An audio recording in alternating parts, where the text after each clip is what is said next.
నడిపించినటువంటి choir బిడ్డలకు వందనాలు తెలియపరుస్తా ఉన్నా. ఈ శ్రేష్టమైన సమయంలో మనం అందరం లేచి నిలబడినట్లయితే ఆరాధన చేసుకుందాం, ప్రభుని స్తుతించుకుందాం. మన మధ్యలో ఉన్న ప్రియులు సీమన్ గారు పరిశుద్ధ ఆరాధన నడిపించాలని ప్రియులను నేను ప్రాంత ఆహ్వానిస్తూ ఉన్నాను.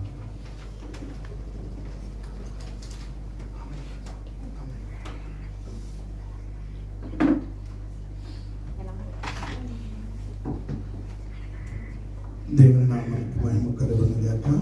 అందరూ లేచి నిలబడి ఆరాధనకి యోగ్యుడు ఆది సందూతుడైన దేవుని వైపు చూస్తూ ఆయన మాత్రమే ఆరాధనకి యోగ్యుడు, ఆయన మాత్రమే పూజకు అర్హుడు. నిత్యము కోటాను కోట్ల దేవదూతల చేత ఆరాధింపబడుచున్న 24 పెద్దల వారి యొక్క సింహాసనం విడిచిపెట్టి వారి కిరీటముల పక్కన పెట్టి పరిశుద్ధుడు పరిశుద్ధుడని ఆరాధిస్తూ ఉన్నా. 2-3 కూడిన చోట ఉంటారని ఎవరైతే విరిగిన హృదయముతో, పూర్ణ హృదయముతో, పూర్ణ ఆత్మతో, పూర్ణ శక్తితో, పూర్ణ మనసుతో ఆరాధన చేస్తారో వారి మధ్యకు దిగి వచ్చి వారిని ఆయన రూపంలోనికి మలుచుకోవడానికి, వారి మహిమతో మనం నింపడానికి ఇష్టపడుచున్న దేవుని వైపు చూస్తూ మనలను ఎంతగానో కాచి కాపాడి భద్రము చేస్తున్న దేవుని, ఎందరూ లేని గొప్ప భాగ్యం మనకి ఇచ్చిన దేవాతి దేవుని మనం మనసారాధన చేయవలసిన వారమే. హల్లెలూయా హల్లెలూయా. అందరూ దేవుని స్తుతిద్దాం. హల్లెలూయా హల్లెలూయా హల్లెలూయా హల్లెలూయా హల్లెలూయా హల్లెలూయా హల్లెలూయా హల్లెలూయా హల్లెలూయా హల్లెలూయా హల్లెలూయా. అందరూ స్వరాలు విప్పి దేవుని స్తుతిద్దాం ప్రియులారా. హల్లెలూయా హల్లెలూయా. ప్రతి స్థలంలో చూస్తూ ఉంటే ఎంతో భయానకమైన పరిస్థితులు, ఎంతో ఆందోళనకరమైన పరిస్థితులు, ఎటు చూసిన భయంకరమైన వార్తలే. మన కుటుంబాలను కాచి భద్రపరుచుకున్న దేవాతి దేవుడు. హల్లెలూయా హల్లెలూయా హల్లెలూయా. ఎంతగా దేవుని స్తుతించినను, ఎంతగా కొనియాడను, ఆయన రుణము తీర్చలేము ప్రియులారా. ఒకసారి దేవుని వైపు మన చేతుల పైకెత్తి మన స్వరాలు విప్పి చప్పట్లు కొడుతూ దేవుని మహిమపడతాం. హల్లెలూయా హల్లెలూయా హల్లెలూయా హల్లెలూయా హల్లెలూయా హల్లెలూయా హల్లెలూయా. అయ్యా మా దేవుడు నీవే ప్రభా, మా రక్షకుడు నీవే ప్రభా, మా విమోచకుడు నీవే ప్రభా. నీవు లేకపోతే మేము యొక్క క్షణము కూడా బ్రతకలేము యేసయ్యా. హల్లెలూయా హల్లెలూయా హల్లెలూయా హల్లెలూయా హల్లెలూయా.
ఆయన భూమి ఆకాశములను చేరతో కలిసిన దేవుడు, ఆకాశ సముద్రములను వెళ్ళల వేసిన దేవుడు.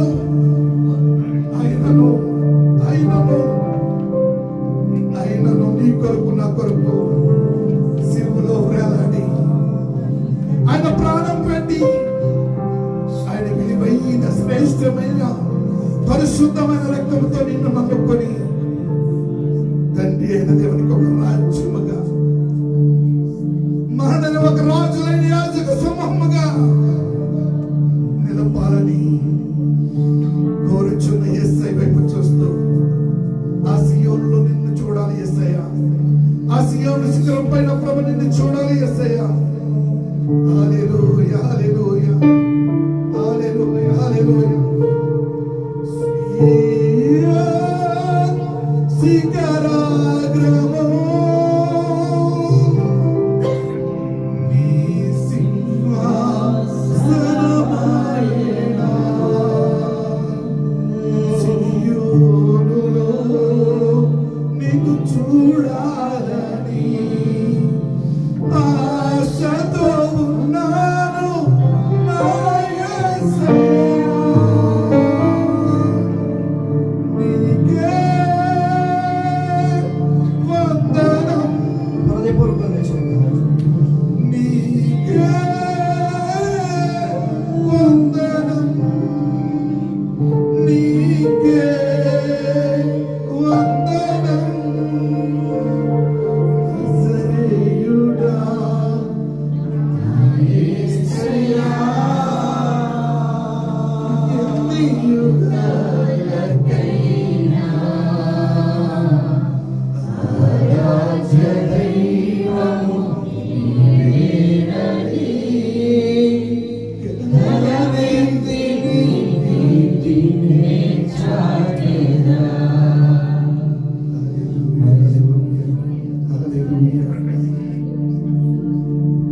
రాజులకు రాజు, ప్రభులకు ప్రభుడైన దేవుడు ప్రభు, అత్యున్నత సింహాసనంపై ఆసీనుడైన దేవుడు ప్రభు, స్తుతులకు పాత్రుడు నేను ఆరాధనకి యోగ్యుడైన దేవుడు ప్రభు, నీకు వందనాలు చెల్లించుకుంటా ఉన్నాం ప్రభు. అయ్యా, ఇదిగో నేటి వారిగా ఉండవలసిన మమ్మల్ని నేటి వారిగా ఉంచావు ప్రభు.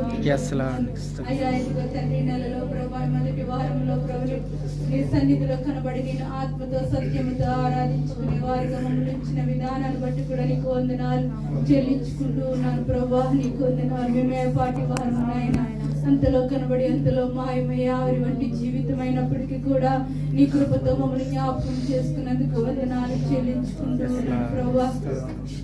అయ్యా, మా కొరకు ప్రాణం పెట్టిన దేవుడు ప్రభా, ఇదిగో తండ్రి అలనాడు కల్వరిగిరిలో ఆకాశానికి భూమికి మధ్య వేలాడిన దేవుడు ప్రభా, నీకు వందనాలు. ఇదిగో మా పాపముల నిమిత్తం మా అపరాధముల నిమిత్తం నాయన మీరెంతగానో గాయపరచబడ్డారు నాయన, నీకు వందనాలు. మా చేతులతో చేసిన పాపానికి నీ చేతుల్లో చీలలు గుచ్చబడి ఉన్నవి నాయన. అయ్యా, మా పాపపు నడకల వల్ల నీ పాదాలలో చీల గుచ్చబడి ఉన్నది తండ్రి. మా పాపపు తలంపుల వల్ల నీ తలలో ముండ్ల కిరీటం ముచ్చబడి ఉన్నది నాయన. మా పాపపు పడకల వల్ల నీ ప్రక్కలో బలైపోటు నాయన.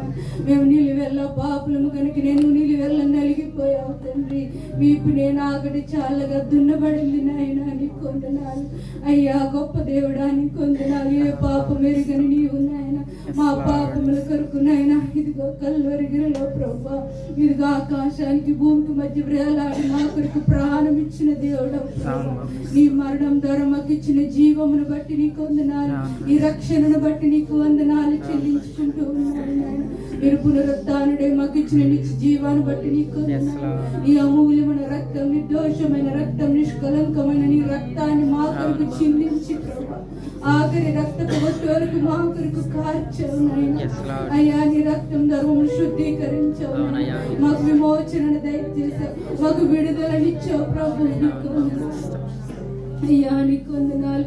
ఇదిగో శ్రమకాల దిన ధ్యానాలలో నీ సిలువ చెంతకు చేరి ప్రభా నేను ఆత్మతో సత్యముతో ఆరాధిస్తా ఉన్నాం నాయన. అయ్యా, గొప్ప దేవుడా, నీకు వందనాలు తండ్రి. ఇంతవరకు నాయన నీ కృపలో నాయన ప్రభు ఆరాధన అంతా నీకు మహిమార్థంగా జరిగించుకున్నారు. గతించిన నెలంతా కూడా కాచి దాచి కాపాడారు నాయన. మా కుటుంబాలకు క్షేమాన్ని ఇచ్చావు, మా బిడ్డలకు క్షేమాన్ని ఇచ్చావు, మా సంఘానికి క్షేమాన్ని ఇచ్చావు, మా దేశానికి క్షేమాన్ని ఇచ్చావు, యెరూషలేముకు క్షేమాన్ని ఇచ్చావు, నేను వాగ్దాన దేశానికి క్షేమాన్ని ఇచ్చావు. నీకు వందనాలు. ఏమిచ్చి నీ రుణం మేము తీర్చుకోగలిగాం. నీ బంగారు పాదాలు పట్టుకుని బ్రతిమలాడటానికి మాకు ఇచ్చిన గొప్ప భాగ్యాన్ని బట్టి నీకు వందనాలు చెల్లించుకుంటాం. అయ్యా, ఇదిగో మా ముందు ఉంచబడిన బల్లలో ప్రభా, అయ్యా ఇదిగో ప్రభా మమ్మల్ని యోగ్యపరచమని అడుగుతాం. ఇదిగో సిద్ధపాటును దయచేయండి, మమ్మల్ని అంగీకరించమని అడుగుతాం. నీ సన్నిధిలో మా పాపములను ఒప్పుకుంటాం. మమ్మల్ని మన్నించు బాబు. నీకు వందనాలు, స్తోత్రాలు చెల్లించుకుంటూ ప్రభా ఇదిగో ఇక ముందు జరగబోయే ఆరాధన అంతా కూడా నీకు మహిమార్థంగా జరిగించుకుంటాం. సాతాను శక్తులను, అంధకార శక్తులను యేసు నామములో బంధిస్తున్నాం. నీ పరిశుద్ధాత్మ సంచారం మా మధ్య నుంచి యేసయ్య పరిశుద్ధ నామమును బట్టి అడిగి వేడికి ప్రార్థన చేయించున్న నా ప్రియ పరలోకపు తండ్రి, ఆమేన్. లేచి నిలబడి ఉండగా పరిశుద్ధ లేఖన భాగం చదువుకుందాం. పరిశుద్ధ గ్రంథం నుండి కీర్తన 28వ సంకీర్తన.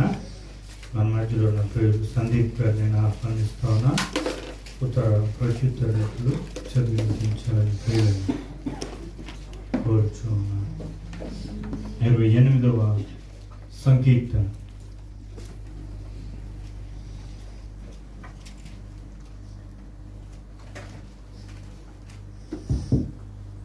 దేవుని పరిశుద్ధ నామానికి మహిమ కలుగును గాక. 28వ దావీదు కీర్తన ఉత్తర ప్రత్యుత్తరంగా చదువుకున్నాం. యెహోవా, నేను నీకు మొరపెట్టుచున్నాను, నా ఆశ్రయ దుర్గమ, మౌనంగా ఉండగా నా మనవి ఆలకింపుము. నీవు మౌనంగా ఉండి అలా నేను సమాధిలోనికి దిగిన వారి వలె ఒగుదును.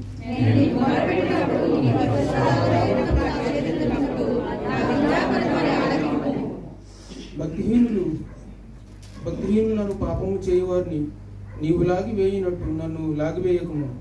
వారు దుష్టాలోచన హృదయంలో ఉంచుకొని తాము పొరుగువారితో సమాధానంగా మాట్లాడుదురు.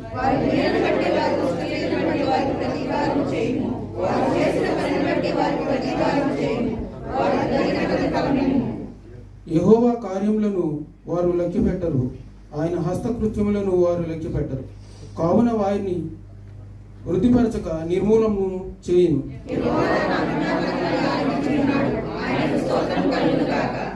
యెహోవా నా ఆశ్రయము, నా కేడము, నా హృదయము ఆయనందు నమ్మకి ఉంచెను గనుక నాకు సహాయము కలిగెను.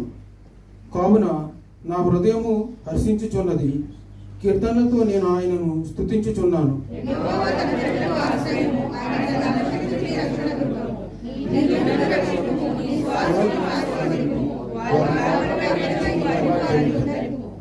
ఇంత పర్యంతం ఆమేన్.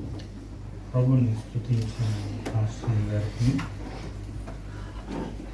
పరిశుద్ధ లేఖన భాగాన్ని చదివించిన ఈ సహోదరునికి వందనాలు తెలియపరుస్తాను. ప్రభునందు ప్రియదేవుని పరిశుద్ధ సంగమ, ప్రభు చేసిన మేలులను బట్టి ఆయన సాక్ష్యాలు చెప్పగలమైతే ఈ సాక్ష్యాల సమయాన్ని సద్వినియోగం చేసుకునాల్సింది మీకు సమయాన్ని ఇస్తాను.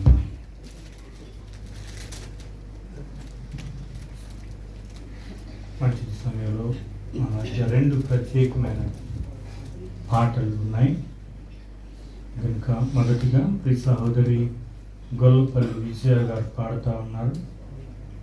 రెండవదిగా మరొక సహోదరి బుడితి జ్యోతి గారు పాడుతూ ఉంటున్నది. సంఘ కానుకలను సమర్పించుకుందాం.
Finally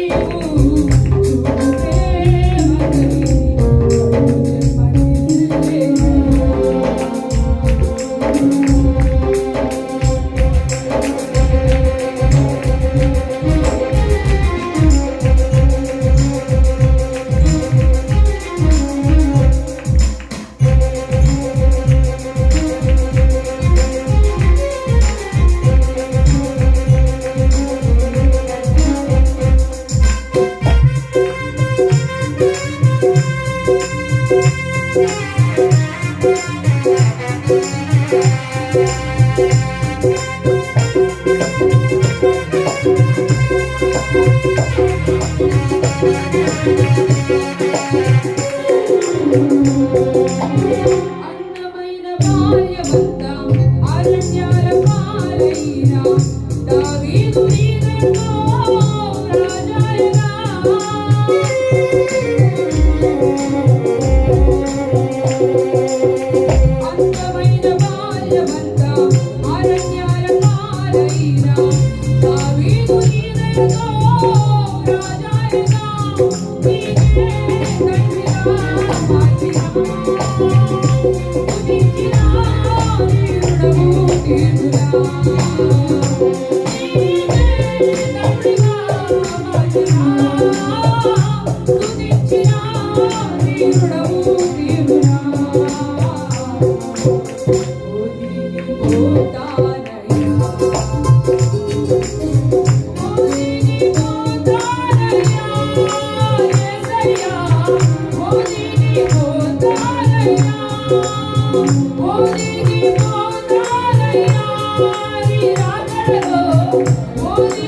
స్తోత్రం అండి. మీ అందరికీ పాడుకుని దేవుని మహిమపరుచుకున్నాము. అబ్రహాము దేవా, ఇస్సాకు దేవా, యాకోబు దేవా, యెహోవా, యూదుల మహారాజా, మా యేసు రాజా, మా కొరికే నీ ప్రాణం అర్పించిన దేవా.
చక్కని గీతాలను ఆలపించిన ఇరువురు సహోదరులకు వందనాలను తెలియపరుస్తాను. ఈ సమయంలో ఎత్తబడిన కానుక నిమిత్తము, ఎత్తబడబోయే వాక్యం నిమిత్తము ప్రియ సహోదరులు వెంకట గారిని ప్రార్థించాలని ప్రేమతో ఆహ్వానిస్తా ఉన్నాను.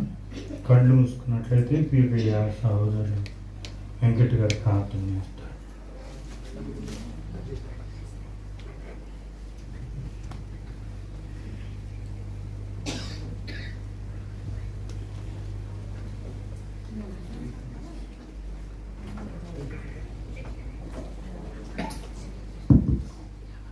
ప్రార్థన చేసుకున్నాను. కళ్ళు మూసుకున్నాను. దయగల తండ్రి, ప్రేమగల దేవానికి ఘనమైన పరిశుద్ధ నామముకు స్తుతి స్తోత్రాలు చెల్లించుకుంటున్నాం తండ్రి. ప్రభువా, గడిచిన వారం దినములన్నీ తండ్రి నీ ఉచితమైన కృపలో మమ్మల్ని అందరినీ కాచి భద్రపరిచి ఈ రాత్రికాల సమయంలో తండ్రి ఇటు రీతిగా నీ సన్నిధిలో కూడుకుని నేను స్తుతించి ఘనపరిచి ఆదరించి గొప్ప కృపను మా జీవితంలో అనుగ్రహించిన విధానాన్ని బట్టి నీకు స్తుతి స్తోత్రాలు చెల్లిస్తున్నాం ప్రభువా. ఇదిగో తండ్రి నా ప్రభువా, నీ యొక్క సందర్శించలో ఉంచిన ప్రభువా కానుకలు ఇస్తాం ప్రభావ మేము ప్రార్థన చేయించున్నాం తండ్రి. నా తండ్రి నా ప్రభావ బిడ్డలు నా ప్రభు నా తండ్రి ఎంతో ప్రయాసంతో ఉన్న ప్రభు నా తండ్రి వారి పరిపాలనలో నీ తోడు నీ క్షేమాన్ని ఇచ్చిన ప్రభువ. ఇదిగో నా తండ్రి రాత్రికాల సమయంలో నా ప్రభువ నా తండ్రి రీతిగా నేను కూడుకున్న నా ప్రభువ నిన్ను ఆరాధించడానికి గొప్ప తరుణాన్ని దయచేసావు. అందుని బట్టి నీకు స్తోత్రాలు ప్రభువ. వారికి కలిగిన తండ్రి నా ప్రభు నా తండ్రి కష్ట జీతాలు వచ్చిన ప్రభు నీ సన్నిధికి వచ్చిన కానుకలను బట్టి నీకు స్తోత్రాలు చెల్లిస్తున్నాం. ప్రతి బిడ్డ నా ప్రభు దీవించి ఆస్వాదించమని అడుగుచున్నాం తండ్రి. 30 అంతులు 100 అంతులు నా తండ్రి నా ప్రభు మేలులతో నా ప్రభు వారిని నింపమని అడుగుచున్నాం దేవా. నీకు వందనాలు తండ్రి. వారికి కలిగి ఉన్న అన్నీ కూడా నా ప్రభు నీ కృపను నా తండ్రి తీర్చమని అడుగుచున్నాం. వారి శోధన నుంచి నా ప్రభు ప్రతి బంధకాల నుంచి వారికి విడుదలను దయచేయమని అడుగుచున్నాం. నాయన నీకు వందనాలు. వారికి నా తండ్రి పని పాటలు నీ తోడు నీ కౌతల నీ రక్షణ నీ భద్రత దయచేయమని అడుగుచున్నాం ప్రభు. వారు విడిచి వచ్చిన కుటుంబాల చుట్టూ నీ కాపుదల నుంచి మనం అడుగుచున్నాం తండ్రి. నీకు వందనాలు నా ప్రభా. ఆ యొక్క కానుకలు నా ప్రభా నీ సన్నిధిలో నా తండ్రి నా ప్రభా సేవార్థమైన తండ్రి నా తండ్రి వాడడానికి నా ప్రభా కమిటీ వారికి సమిత జ్ఞానాన్ని దయచేయమని అడుగుచున్నాం ప్రభా. ఇది నా ప్రభా నా తండ్రి నా ప్రభా జరగనటువంటి కార్యక్రమం అంతా నా ప్రభా నీకు భద్రంగా జరిగించమని అడుగుచున్నాం నా తండ్రి. ఇది ప్రభా దైవజనులు నా తండ్రి నా ప్రభా నిలబడి ఉన్నారు నా ప్రభా. నా తండ్రి మాతో నా ప్రభా మీరు ఏమైతే నా తండ్రి మాట్లాడే దర్శి ఉన్నారు నా ప్రభా. నా తండ్రి మీరే నా ప్రభా సూటిగా నా తండ్రి మాతో మాట్లాడమని నా తండ్రి దైవజనులు ప్రభా నీ యొక్క నా తండ్రి శిలువ చోటును మరుగుపరుచుకొని మాకు కావాల్సిన ఆత్మీయాలను మాకు దయచేసి మీ నామంలో ఘనత మహిమ ప్రభావాలు పొందుకోమని యేసే పరిశుద్ధనామములో అడిగి వేడుకొనుచున్నాము పరమ తండ్రి. ఆమేన్. ప్రియ సహోదరులకి వందనాలు తెలియపరుస్తా ఉన్నా. కళ్ళు మూసుకుని తండ్రి ఎదు నుండి కుమారుని ఎదు నుండి కృపయు సమాధానం మీకు కలుగును గాక. మహాగణుడు మహోన్నతుడైన దేవాది దేవునికి మహిమ కలుగును గాక. మన రక్షకుడైన యేసుక్రీస్తు శుభప్రదమైన నామములో అందరికీ వందనాలు తెలియపరుస్తాను. ప్రభు తన కృపను బట్టి ఎన్నిక లేని మనకు మరి యొక్క నూతన నెలని అనుగ్రహించిన రీతిని బట్టి ఎంతైనాను ప్రభుని స్తుతించబద్దులమైన. హల్లెలూయా. అందరూ స్తుతించండి. హల్లెలూయా. ప్రభు తన శిలువ యాగంలో ఉన్నటువంటి శ్రమల ధ్యాన కాలాల్లో ఉన్నాం. ప్రభు తన బల్లను కూడా మనకి ఇవ్వబోతా ఉన్నాడు. కనుక మిమ్మల్ని మీరు సిద్ధపరచుకొని బల్లలో ఏకీభవించాలని మనం చేస్తూ ఉన్నాను. నేటి ధ్యాన భాగంగా పరిశుద్ధ గ్రంథం నుండి యోహాను సువార్త 12వ అధ్యాయము.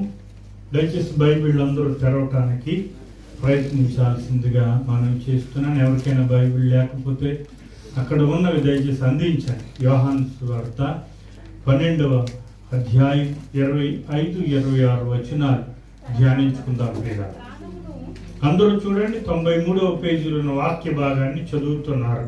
తన ప్రాణమును ప్రేమించువాడు దానిని పోగొట్టుకును. ఈ లోకములో తన ప్రాణమును ద్వేషించువాడు నిత్య జీవం కొరకు దానిని కాపాడుకొనునని మీతో నిశ్చయముగా చెప్పుచున్నాను. చిన్న ప్రార్థన చేసుకుందాం. దయచేసి మీరు కూడా ప్రభా ఈ రాత్రి నాతో మాట్లాడండి. నీ మాటలకు నేను ఇష్టపడుతున్నానని మిమ్మల్ని ప్రభు మాటల వైపు నాకు అప్పగించుకునండి. స్తుతులకు పాత్రలు ఉండేవని పరిశుద్ధ నామానికి స్తోత్రాలు. ఈ శ్రేష్టమైన దినాన, ఈ శ్రేష్టమైన సమయాన, నీ అతి శ్రేష్టమైన మందిరాన, నీ మృదు మధురమైన మాటల కొరకు ఎదురు చూస్తా ఉన్నాం, ఇష్టపడతా ఉన్నాం, ఆశపడతా ఉన్నాం, కోరుకుంటా ఉన్నాం.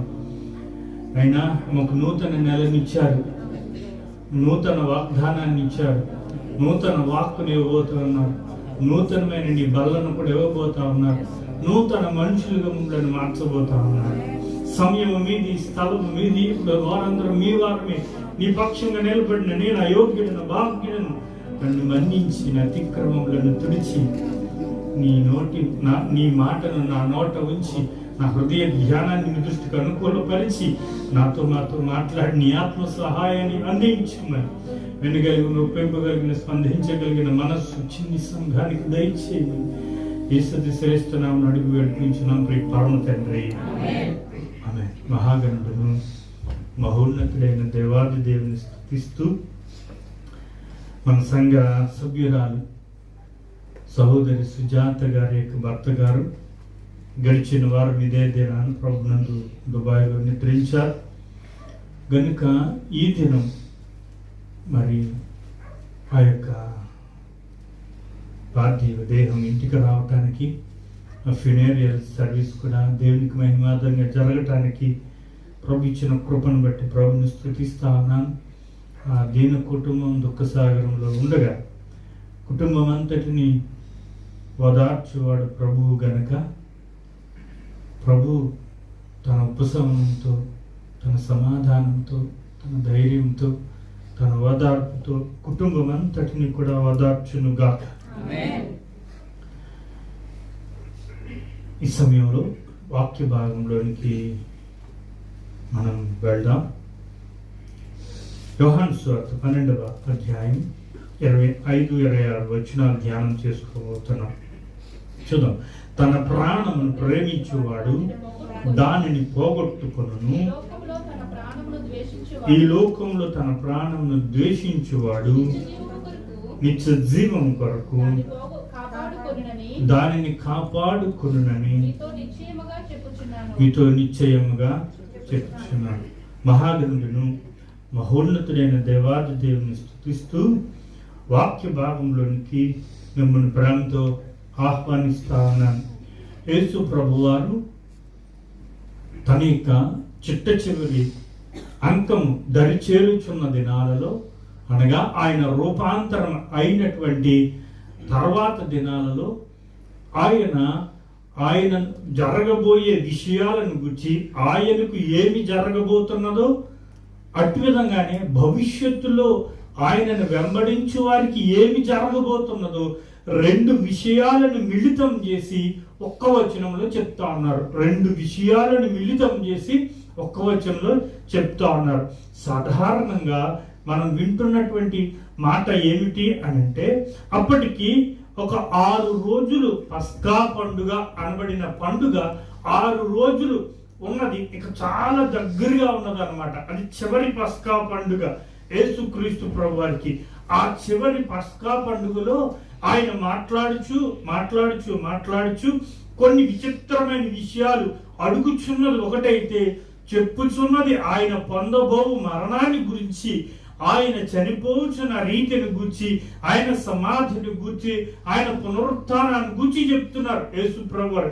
అలా గ్రీసు దేశస్థులకు చెప్పుచు ఒక విచిత్రమైన మాట నేటి విశ్వాసులకు కూడా చెప్తా ఉన్నారు. ఏంటి అనంటే, తన ప్రాణమును ప్రేమించువాడు దానిని పోగొట్టుకున్నాను. ఇది 2 విధాలుగా చెప్తా ఉన్నాను. 2 విధాలు. ఒకటి, ఆయన ఏం చెప్తున్నారంటే, మీలో ఎవరైనాను నన్ను స్వీకరించినట్లయితే నా కొరకు మీరు ప్రాణం పెట్టాల్సిన అవసరం ఉంటుంది అని ఆయన పరిచర్య ప్రారంభంలో చెప్పారు.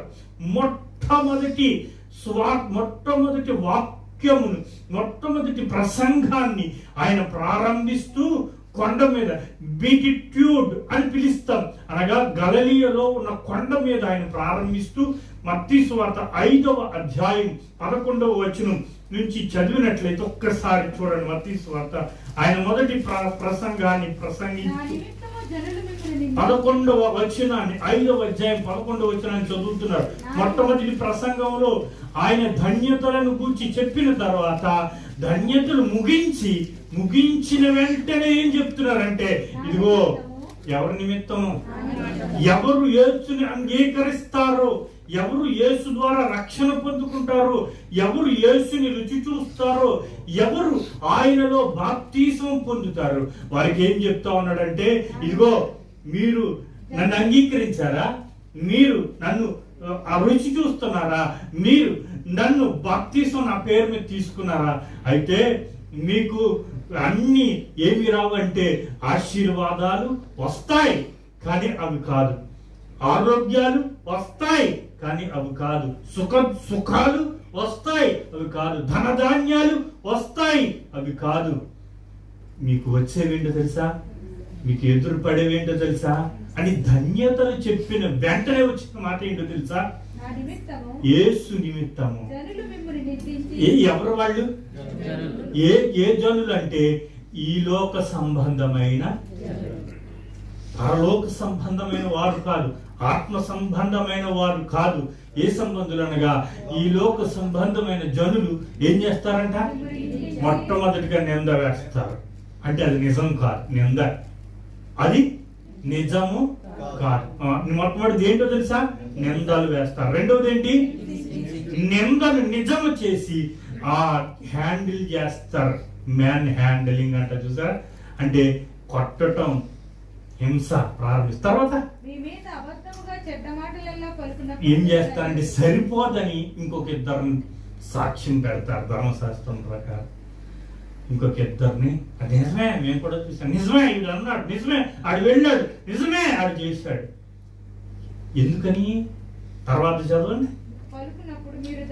ఏం చేయంట, ఒక సింగిల్ ధన్యత కాదు, అక్కడ డబల్ ధన్యత.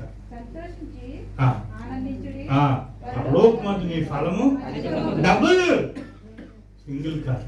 ఆ ధన్యతలు వచ్చి నీ కదా మేము ధన్యులం కాదు, ప్రభు కొరకు హింసలు అనుభవించిన వాడే రెండింతలు ధన్యుడు. ఎన్నింతలు? ఈ లోకంలో మనకు క్రైస్తవ్యంలో పొరపాటున అత్యధికంగా కనబడుతున్నది ఏమిటి అంటే ప్రాస్పారిటల్ మినిస్ట్రీస్ అంటారు. అంటే ప్రాస్పారిటల్ మినిస్ట్రీస్ అంటారు అంటే ఏంటి? యేసుని నమ్ముకున్నట్లయితే నీకున్న అప్పులన్నీ తీరిపోతాయి అంటాడు. ఆయన ఏదో నీ అప్పులు బాకీ ఆయన తీర్చేస్తాడు అనుకుంటా. యేసుని నమ్ముకున్నట్లయితే నీ జబ్బులన్నీ తీరిపోతాయి. ఏసు ఎక్కడ అలా చెప్పలేదా? నేను తీర్చేస్తాను అన్నాడా? నేను అనలేదా? నా కొరకు అనుభవించమన్నాడు. స్తోత్రం కలుగును.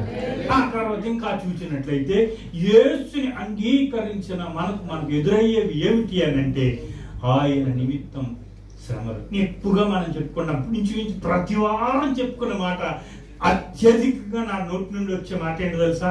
క్రైస్తవుడు క్రైస్తవుడు అందరికీ శత్రువే. క్రైస్తవుడికి ఎవ్వరూ శత్రువులు ఉండరు. ఈ మాట కొంచెం కన్ఫ్యూజ్గా ఉంటుంది, చాలా క్లారిటీగా ఉంటుంది. క్రైస్తవుడు అందరికీ, ఆ మాట యేసు ప్రభుని 11వ వచనం చెప్తేనే వర్తిస్తారు. యేసుని అంగీకరిస్తే ద్వేషిస్తారు, యేసుని అంగీకరిస్తే హింసిస్తారు, యేసుని అంగీకరిస్తే చెడ్డ మాటలు. అంటే శత్రువు అయ్యాడా స్నేహితుడయ్యాడా? చెప్పండి, శత్రువు అయ్యాడా స్నేహితుడయ్యాడా? క్రైస్తవుడు ప్రతి ఒక్కడికి శత్రువే. క్రైస్తవుడికి ఎవ్వరూ శత్రువులు ఉండరు, ఉండకూడదు, ఉండబోదు. ప్రభు ప్రేమ ఉంటుంది. స్తోత్రం కలుగును. ఇప్పుడు అలా ఉన్నప్పుడు ఇప్పుడు యేసు ప్రభువుని అంగీకరించాం, వెంటనే హింసలు వచ్చినాయి. ఆయన నిన్ను అంగీకరించినందుకే నాకు ఈ హింసలు వచ్చినాయి అన్నావు అనుకోండి, దేన్ని ప్రేమించినట్టు దేన్ని ప్రేమించినట్టు, దేనిని ప్రేమించినట్లు దేనిని ప్రేమించనట్లు. నా మాటలు అర్థమవుతున్నాయి మీకు? ఒక్కసారి దేవుని స్తుతించండి. ఇప్పుడు దేవుని అంగీకరించిన తర్వాత హింసలను, గాయాలను, అవమానాలను భరించలేనప్పుడు దేన్ని ప్రేమించాం తెలుసా? ప్రాణాన్ని మాత్రమే ప్రేమించాం. దేన్ని? నాకు ఈ అవమానం వచ్చింది, నాకు దేవుడు అక్కడు దాన్ని పక్కకి వెళ్ళిపోయామనుకో, మన ప్రాణాన్ని మనం ప్రేమించుకుని తప్పించేస్తాం. ఇప్పుడు 25వ వచనం రండి, 12వ అధ్యాయం యోహాను సువార్త. అంటే ఏంటంటే హింసలు వచ్చిన, బాధలు వచ్చిన, ఇరుకులు వచ్చిన, ఇబ్బందులు వచ్చిన, శోధనలు, కష్టాలు, నష్టాలు, మరణం వచ్చిన, ఇదిగో తన ప్రాణాన్ని ప్రేమించి నాకు వర్తించదయ్యా, నా వల్ల కాదని వెళ్ళిపోయేవాడు తన ప్రాణాన్ని ఏం చేసుకుంటాడంటే చూడండి, ఎక్కడ పోగొట్టుకుంటాడు? ఎక్కడ కాదు, పరలోకంలో పోగొట్టుకుంటాడు. అంటే పరలోకంలో పోగొట్టుకున్నాడు అంటే నరకంలో పొందుకున్నాడు అని అర్థం. You got this point? పరలోకంలో పోగొట్టుకున్నాడు అంటే ఎక్కడ పొందుకున్నాడు? నరకంలో పొందుకున్నాడు అని అర్థం. తన ప్రాణమును ప్రేమించేవాడు దాన్ని పోగొట్టుకున్నాడు అంటే నరకానికి వెళ్ళిపోయాడు. తన ప్రాణాన్ని ద్వేషించేవాడు అంట నిత్య జీవం కొరకు దానిని ద్వేషించడం అంటే ఏం తెలుసా? ఈ లోకంలో ప్రభు కొరకు నా ప్రాణం పోయినా సరే నేను ప్రభువును వదలన్నాడు అనుకోండి, ప్రాణాన్ని ద్వేషించాడు, ప్రభువుని ప్రేమించాడు. హతసాక్షిగా అవటానికి కూడా సిద్ధపడ్డాడు. హల్లెలూయా. దేవుని యొక్క పరిచర్య అని అంటే ప్రాణముతో కూడిన పరిచర్య. స్తోత్రం కలుగును. అందుకే నాకు ఒక మాట గుర్తొస్తుంది. తండ్రి అయిన దేవుడు మనలను కన్నాడు. ఈ మాట అర్థం చేసుకోండి. తండ్రి అయిన దేవుడు మనలను, చెప్పండి ఏమని చేశాడు? అందరూ చెప్పండి. తండ్రి అయిన దేవుడు మనలను కన్నాడు అనండి. కన్నాడు. కుమారుడైన దేవుడు మనలను కొన్నాడు. ఈ మాట చెప్పండి. కుమారుడైన దేవుడు నన్ను కొన్నాడు. మన కొరకు పరిశుద్ధాత్మ దేవుడు మనకు ఉన్నాడు. ఆయన కన్నాడు, ఈయన కొన్నాడు, పరిశుద్ధాత్ముడు మన కొరకు ఉన్నాడు. అప్పుడు మన ప్రాణము పోయినా సరే మనకున్నవాడు పరిశుద్ధాత్ముడు, మనల్ని కన్నవాడు తండ్రి అయిన దేవుడు, మన కొన్నవాడు, ప్రాణము పెట్టి రక్తం ఇచ్చి కొన్నవాడు. హల్లెలూయా. కనుక ఆయన కొరకు మనము మన ప్రాణాన్ని ద్వేషించిన వారంగా ఉండాలి. ప్రియులు ప్రవీణ్ కుమార్ గారు సమకాలీన దినాలలో తెలుగు క్రైస్తవ మేధావులలో ఆయన ఒక ఇంటలెక్చువల్ పర్సన్గా, సమకాలీనులు ఆయనకు సరి అయిన సమమైన దైవజనులు ఎపిస్టమిక్గా ఇంతవరకు లేరు. జ్ఞానయుక్తంగా, ఎపిస్టమిక్గా అంటే ఏంటి? జ్ఞానయుక్తంగా ప్రస్తుతానికి లేరు. అటువంటి గొప్ప దైవజనుని క్రైస్తవ తెలుగు ప్రపంచం కోల్పోయింది అంతకంటే, కోల్పోవటం కంటే ప్రభు చిత్తానుసారంగా జరిగిందంటమే బెటర్. ఆయన తన ప్రాణాన్ని ప్రేమించిన వాడు కాదు, తన ప్రాణాన్ని ద్వేషించి యేసు మాటను తూచా తప్పకుండా పాటించిన దైవజనుడు. హల్లెలూయా. తన ప్రాణం కొరకు ఆశించిన వాడు కాదు. ఉన్న కొద్ది దినాలలో ఎలాగూ దేవుని పరిచర్యను, దేవుని రాజ్యాన్ని సమము అన్న భావాన్ని నేను ఎలా పంచగలను, ఎలా పెంచగలను, ఎలా చాటి చెప్పగలనని సిద్ధపడిన దైవజనుడు. స్తోత్రం కలుగును గాక. దురదృష్టకరమైన విషయం ఏంటంటే, ఆయన మరణమగితేనే గాని ఆయన ఎటువంటి వాడు చాలా మందికి తెలియలేదు. ఆయన జీవితం ముగిస్తేనే గాని ఆయన జీవిత ప్రారంభం ఏంటో తెలియలేదు ఎవరికి. ఇది కొంచెం శోచనీయం, ఇది కొంచెం శోచనీయం. గొడ్డు చచ్చిపోతేనే కొంచెం పాలు ఇస్తుందని చెప్తారంట. అది బతుకున్నప్పుడు సోళ్ళ కూడా ఇవ్వదంట. అటు విధంగా ఆయన మరణిస్తేనే గాని ఆయనలో ఉన్న గొప్పతనం, దైవత్వం, సమానత్వం, రాజ్య స్థాపనత్వం ఇవేమీ కనబడలేదు. ఆయన ఈ వచనంలో కనబడతాడు. నాకు ఈ వచనంలో కనబడతాడు. చూడండి 25వ వచనాన్ని మళ్ళీ చదువుదాం. తన ప్రాణమును ప్రేమించేవాడు దానిని పోగొట్టుకొనును, ఈ లోకంలో తన ప్రాణమును ద్వేషించేవాడు. క్రైస్తవుడు అనబడిన వాడు, ఈ మాటను సూటిగా మనకు అర్థం అవటానికి చెప్తాను.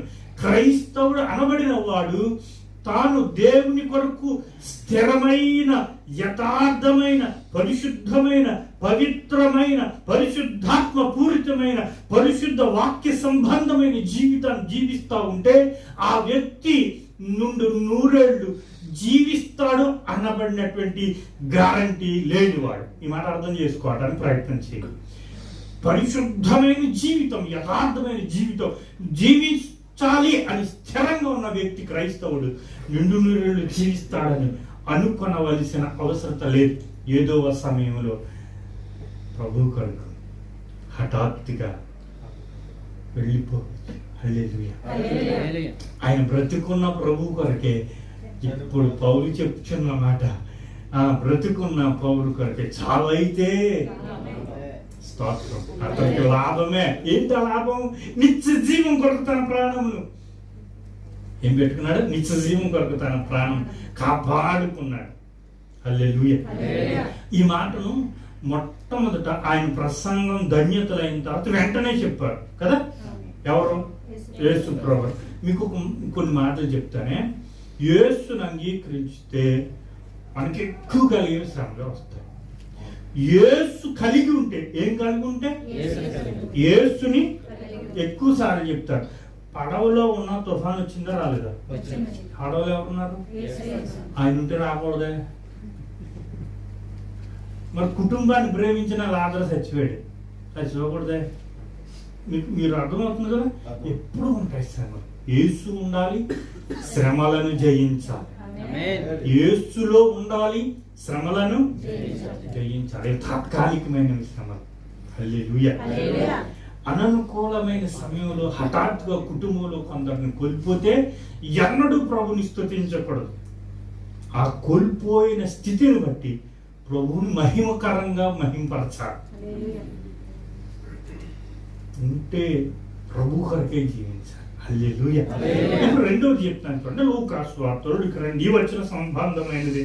లూకాసు వార్త 9వ అధ్యాయం 23వ వచనం. చిరపరిచితమే ఈ వాక్యం కూడా చూడండి. లూకాసు వార్త 9:23లో చెప్తున్నారు.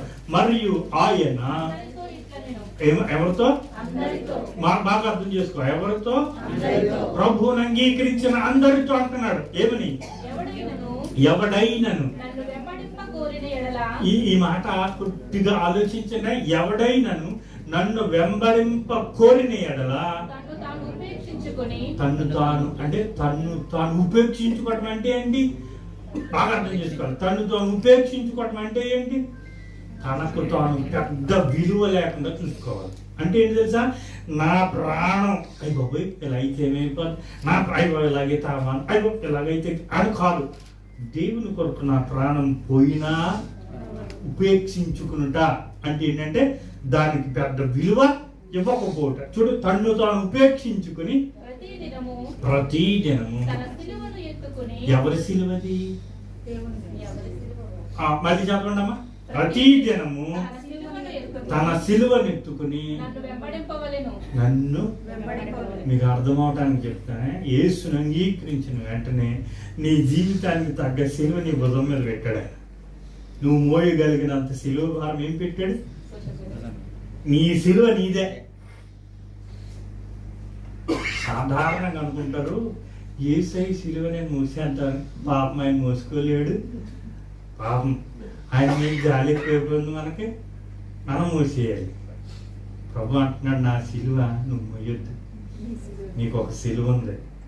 సిలువ అది శ్రమలకు సూచన, సిలువ భారానికి సూచన, సిలువ బాధ్యతకు సూచన, సిలువ నమ్మకత్వానికి సూచన, సిలువ ప్రభు కొరకు ప్రాణం పెట్టుటకు సూచన. ఎప్పుడు నాపై సిలువ ఉన్నది అన్న విషయాన్ని జ్ఞాపకం చేసుకోవాలి. నిన్ను నీవు ఉపేక్షించుకుని ప్రభు సిలువ భారం కలిగిన బాధ్యత కలిగి ప్రభు పరిచర్యలో ముందుకు వెళ్ళాలి. అంటే దాని అర్థం రెండవది ఏంటనగా, యేసుని అంగీకరిస్తే మనకు కలిగేవి ఏంటంటే సిలువ శ్రమలు. నీకు తగ్గ సిలువ నీ యొద్దనే ఉన్నది. స్తోత్రం కలుగును గాక. ఇప్పుడు చదవండి, ఎక్కడికి వచ్చాము? ఎక్కడికి? తన 25వ వచనం 12వ అధ్యాయం యోహాను సువార్తలో ఉన్నాం. తన ప్రాణమును తన ప్రాణమును ప్రేమించువాడు ఏం చేయాలని దానిని. ఇప్పుడున్న మనలో ప్రాణాన్ని ప్రేమించే వారంగా ఉన్నామా? ప్రాణాన్ని ప్రభు కొరకు సమర్పించే వారంగా ఉన్నామా? జ్ఞాపకం చేసుకోవాలి. రెండో పాయింట్లో అక్కడే చదవండి. ఈ లోకంలో తన ప్రాణమును ద్వేషించువాడు నిత్య జీవము కొరకు దానిని కాపాడుకొనునని నీతో నిశ్చయముగా. ఇప్పుడు మీకు రెండు ద్వేషాల గురించి చెప్తున్నాను. ఒకటి, మన ప్రాణాన్ని మనం ద్వేషించగలిగినట్లయితే ఆ ప్రాణాన్ని పరలోకములో భద్రంగా పెడతాం మనం. స్తోత్రం కలుగునుగా. అంటే మన ప్రాణాన్ని ప్రభు కొరకు అర్పించినట్లయితే మన ప్రాణం ఖచ్చితంగా నమ్మాల్సింది ఏంటంటే ప్రవీణ్ కుమార్ గారి ప్రాణం పరలోకమందు ప్రభు దగ్గర భద్రంగా ఉంది. హల్లెలూయా, హల్లెలూయా. అయితే మన ప్రాణాన్ని గనక ఆయన అలా భద్రపరుచుకున్నట్లయితే పరలోకంలో ద్వేషించి, అలా మన ప్రాణాన్ని మనం ద్వేషించటానికంటే ముందు మన ప్రాణాన్ని నలుగురు ద్వేషిస్తారు. ఎంతమంది చెప్పండి? నలుగురు. ఎందుకు? యేసుని అంగీకరించిన కారణం. వారు ద్వేషించటం కాదు, నేనే నా ప్రాణాన్ని ద్వేషించానని చెప్పగలను. నువ్వేంటన్నా నా ప్రాణాన్ని ద్వేషించేది? నేనే నా ప్రాణాన్ని ద్వేషించానని చెప్తాం. ఈ మాటను బట్టి ఎలా చెప్తామో చూడండి. ఒక్కసారి యోహాను సువార్త 7వ అధ్యాయము 7వ వచనాన్ని చూడండి. 7వ వచనం ఒక్క నిమిషం. 7వ వచనం 7వ అధ్యాయం 7వ వచనం చదువుతున్నారు. లోకము మిమ్మును ఎవరిని ద్వేషింపనేరదు? ఆయన అంగీకరించిన వారు ద్వేషింపనేరదు గాని ఏంటంటే ఎవరి క్రియలై? లోకము యొక్క. ఈ లోకం యొక్క క్రియలు అంటే మనకు 3 కనబడతాయి. అదే లోకంలో ఏముంటది? రెండవది నేత్ర, మూడవది ఇవి లోకం యొక్క క్రియలు. చూడండి ఏం చెప్తున్నాడు. లోకము మిమ్మల్ని ద్వేషింపనేరదు కానీ ఇదేని క్రియలు? లోకం యొక్క చెడ్డవని. నేను దాని గూర్చి ఆ, సాక్ష్యమిచ్చుచున్నాను గనుక లోకాన్ని గురించి నేను సాక్ష్యం ఇచ్చుచున్నాను గనుక. నన్ను ద్వేషించుచున్నది. ఎవరిని? దేవుని. ఎవరిని? దేవుని. మరి దేవుని అంగీకరించిన వారిని కూడా ద్వేషిస్తుంది. మొట్టమొదటి కారణం, లోకం యేసుని ద్వేషించింది, యేసుని అంగీకరించిన వారిని ద్వేషించింది. దాన్నే మన భాషలో అన్నాము, క్రైస్తవుడు అందరికీ విరోధి అన్నాం. మన భాషలో ద్వేషము ఇదంతా తప్పించి క్రైస్తవుడు ప్రతి ఒక్కరికి విరోధే. క్రైస్తవుడు అందరికీ విరోధి. ఇప్పుడు చూడండి, రెండోది ఎందుకు ద్వేషిస్తుంది? మొదటిది, యేసునే ద్వేషించింది లోకం గనక మనల్నే ద్వేషిస్తారు. రెండోది చెప్తున్నాను చూడండి, 15వ అధ్యాయం 8 యోహాను సువార్త 15వ అధ్యాయం 18వ వచనం చూద్దాం. లోకము మిమ్మును ద్వేషించిన ఎడల ఎవరిని ద్వేషిస్తుంది మళ్ళీ లోకం? మిమ్మును అంటే మనం లోకంలో లేము కాబట్టి లోకం మనం ద్వేషిస్తుంది. లోకము మిమ్మల్ని ద్వేషించిన ఎడల, మీకంటే ముందుగా ఇక్కడ చక్కగా చెప్తున్నాడు ప్రభు, మీకంటే ముందుగా నన్ను ద్వేషించినని మీరు ఎరుగుదురు. ప్రభు నిన్ను అంగీకరించారని నన్ను గెంటేశారు నాయన. ప్రభు నిన్ను అంగీకరించారని నన్ను వెలివేశారు నాయన.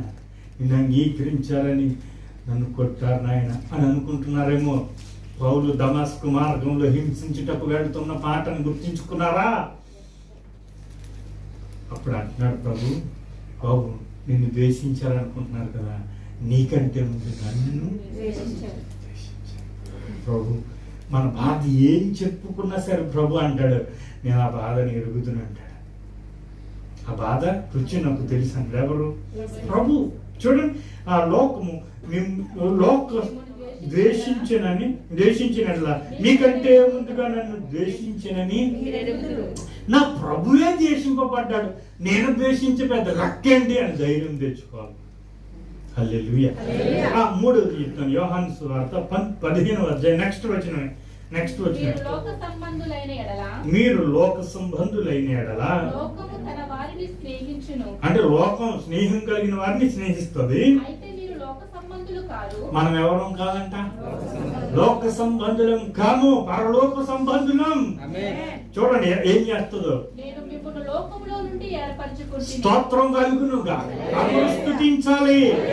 మనము లోకములో నుండి ఏర్పరచుకున్న వారము, అందుచేతనే లోకంలో విడిచిపెట్టబడిన వారము కాదు, లోకం నుంచి ఏర్పరచబడిన వారు.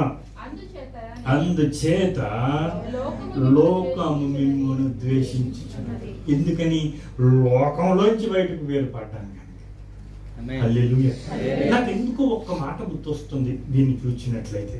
ఏంటి అంటే, ఉప్పు తెలుసు కదా మీకు, తెలియని వాళ్ళు ఉండరు, ఆ శరీరంలోనే ఉంటుంది. తెలుసు. ఉప్పు సముద్రంలోంచి వస్తుంది, అంటే సముద్రపు నీటిని వేరుపరుస్తారు, సముద్రపు నీరుని వేరుపరుస్తారు. అది ఉప్పు అయిన తర్వాత ఎన్నడూ మళ్ళీ సముద్రంలోకి వెళ్తుంది. అంతేనా? వెళ్తుంది మళ్ళీ? వెళ్ళదు. అదే రుచికరమైన ఉప్పు కలిగిన లోకంలో ఉప్పు కలిగిన వారమా అంటాం మనం. లోకం మనల్ని ద్వేషిస్తుంది, ఎందుకంటే లోకంలో నుంచే వచ్చిన వారు. హల్లెలూయా.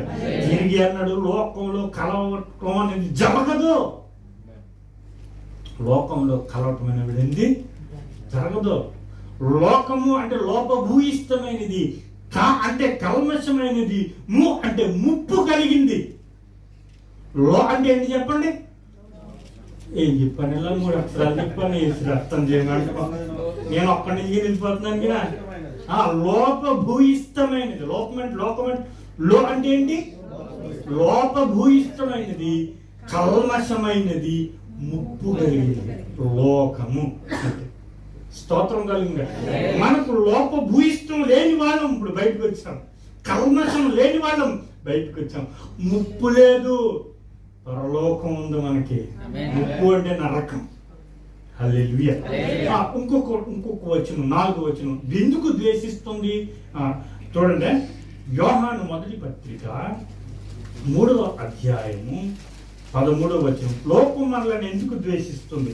సహోదరులారా, చూడండి, మొదటి పత్రిక 3వ అధ్యాయము మొదటి పత్రిక 3వ అధ్యాయం యోహాను 13వ వచనం చదువుతున్న సహోదరులారా, లోకము మిమ్మల్ని ద్వేషించిన ఎడల ఎవరు ద్వేషిస్తేనే అందరూ చెప్పాలి. ఎవరు ద్వేషిస్తే లోకము మిమ్మల్ని, అంటే నన్ను అనండి, లోకము నన్ను ద్వేషించిన ఎడల అందులో సర్ప్రైజ్ ఏం లేదు. ఈ మాట అర్థం చేసుకున్నారా? లోకం నన్ను ద్వేషించింది అనుకుందాం, నాకేమి సర్ప్రైజ్ ఉండకూడదు. మనం వెళ్ళిపోయి నేనేం తప్పు చేశానన్నాడు, అంత సీన్ ఏం లేదు. నీకంటే ముందు ప్రభుని ద్వేషించాడు, నువ్వు ప్రభువుని కలిగి ఉన్నావు, అంతకంటే ఇంకేం మిగిలింది? పెద్ద ఆశ్చర్యపోయి నేను ఎవరికి అన్యాయం, నా జీవితంలో ఎవడు సుమ, నా జీవితంలో అంత నీతి కబులు వల్లించక్కర్లేదు క్రైస్తవుడు. ప్రభు స్పష్టంగా చెప్పాడు, నన్ను ద్వేషించాడు, నిన్ను ద్వేషిస్తాడు. నేను లోకం నుంచి వేరుపరిచాను, నువ్వు వాళ్ళ చూచి నిన్ను ద్వేషిస్తారు. ఇదిగో పెద్ద సర్ప్రైజ్గా ఏమి అటువంటి ఏమీ అక్కర్లొద్దమ్మా. చాలా సింపుల్గా, ప్రభు నిన్ను కలిగి ఉన్నందుకే కదా నువ్వు ఉన్నావు, నీ ఆత్మను నాకు ఇచ్చావు చాలు అని ప్రభు దగ్గర వినయంతో ఉండాల్సిన గడియ మనకు ఉంది. స్తోత్రం కలుగును కదా.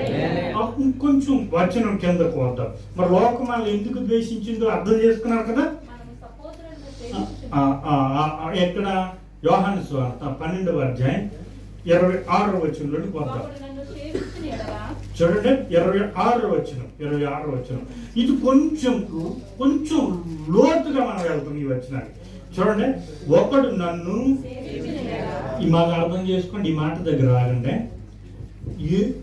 ఎవరిని సేవిస్తాం మనం?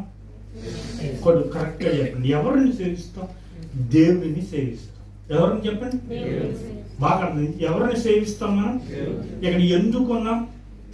దేవుడిని సేవించుటకు, ఆరాధించుటకు వచ్చాం మనం. హల్లెలూయా. యేసు ప్రభువారు నేను దేవుడిని అనలేదు, కానీ నేను దేవుడను అంటకు ప్రతి మాటను చెప్పాడు. ఒకడు నన్ను సేవించాలి అంటే ఆయన ఏమై ఉండాలి? నన్ను సేవించిన ఎడలంటే నేను దేవుడిని అని అర్థమేనా? అర్థం చేసుకున్నారా? ఒకడు నన్ను ప్రార్థించమని అడిగిన ఎడల అని నేను అన్నాను అనుకోండి, నేను ఎవరినై ఉండాలి? ప్రార్థన చేసేవాడినై ఉండాలి. ఈ మాట అర్థం చేసుకున్నారా? ఒకడు నన్ను ప్రార్థించమని అడిగిన ఎడల అన్నాను, నేనేమై ఉండాలి? మరి యేసు ప్రభువుని సేవించిన ఎడలంటే ఆయన ఏమై ఉండాలి? సేవించువాడై ఉండాలి, అంటే దేవుడై ఉండాలి. ఏమై ఉండాలి? ఆ కాన్సెప్ట్ లో ఒకసారి మైండ్ పెట్టుకోండి. ఇప్పుడు మనకు ఒక చోటకి వెళ్తాం, చదవండి. ఒకడు నన్ను సేవించిన ఎడల ఏం చేయాలంట? యేసుని వెంబడించాలి. యేసు పరిచర్య ప్రారంభమైనది మొదలుకొని నన్ను వెంబడించు అన్న మాట ఎక్కువసార్లు ఉపయోగించాలి. ఫాలో మీ అన్నమాట. ఎవరు ఉపయోగించాలి? యేసుని వెంబడించిన వాడే యేసుని కలిగిన వాడు. హల్లెలూయా. ఏం జరుగుతుందో చూడండి అక్కడ. అప్పుడు నేను, ఈ మాట అర్థం చేసుకున్నారు. యేసు అంటే ఎక్కడ ఉంటాడంట? అప్పుడు నేను ఎక్కడ ఉండును అంటే నన్ను సేవించువాడును ఉండును. అదే నా సేవకుడు ఎక్కడ, నన్ను సేవించువాడు నేను ఎక్కడ ఉంటాను అక్కడే ఉంటాడు. దేవునికి స్తోత్రం చెల్లించండి. మనం అందరం ఎవరిని సేవిస్తున్నాం? కరెక్ట్ చెప్పు. మనం అందరం ఎవరిని సేవిస్తున్నాం? ప్రభువు అయిన యేసునేనండి. అయితే ఆయన ఎక్కడ ఉంటాడో అక్కడ మనం ఉండాలి. హల్లెలూయా. యేసు ఎక్కడ ఉంటాడో అక్కడ మనం ఉండాలి. నేను 2 విషయాలు చెప్తాను ఇందులో. ముందుగా ఆయన ఎక్కడ ఉంటాడో చెప్తాను, ఆయన వెంబడిస్తే ఏం జరుగుతుందో చెప్తాను. ముందు వెంబడించడం చెప్పేస్తానే, మళ్ళీ అదే వచనం చదువుతాం. మహాగణుడును మహోన్నతుడైన దేవాది దేవుని స్తుతిస్తూ వాక్య భాగంలోకి మిమ్మల్ని ప్రాణంతో ఆహ్వానిస్తాను. 26వ వచనం. ఒకడు నన్ను సేవించిన ఎడల, అక్కడ ఆగుతాం. ఇది ఎక్కడో నా పాత నిబంధనలో జ్ఞాపకం వస్తుంది. కొంచెం మీకు ఎక్కడైనా జ్ఞాపకం వస్తుందా? 5వ అధ్యాయానికి రండి. ఆదికాండ గ్రంథం 5వ అధ్యాయం 21 నుండి చదవండి ఒకసారి. హనోకు 65 ఏళ్ళు బ్రతికి మెతూషలను కనెను. మెతూషలను కనిన తరువాత 300 ఏళ్ళు దేవునితో నడుచుచు కుమారులను కుమార్తెలను కనెను.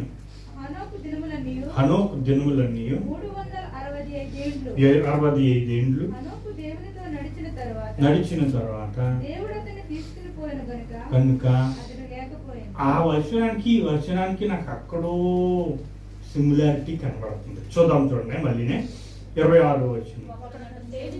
ఒకడు నన్ను సేవించిన ఎడలా నన్ను అంటే దేవుని ఇష్టపడితే మనం ఏం చేయాలంటే యేసుని వెంబడించాలి. యేసుని వెంబడించడం అంటే ఏంటంటే యేసు బోధ వెంబడి నడవాలి. యేసు చెప్పిన మాటలను తూచా పాటించాలి.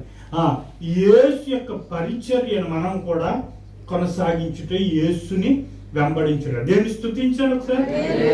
ఎందుకో మీరు అనానుకూలంగా కనబడుతున్నారు. పెద్ద చరణమేమో ఎత్తాలా మీకోసం.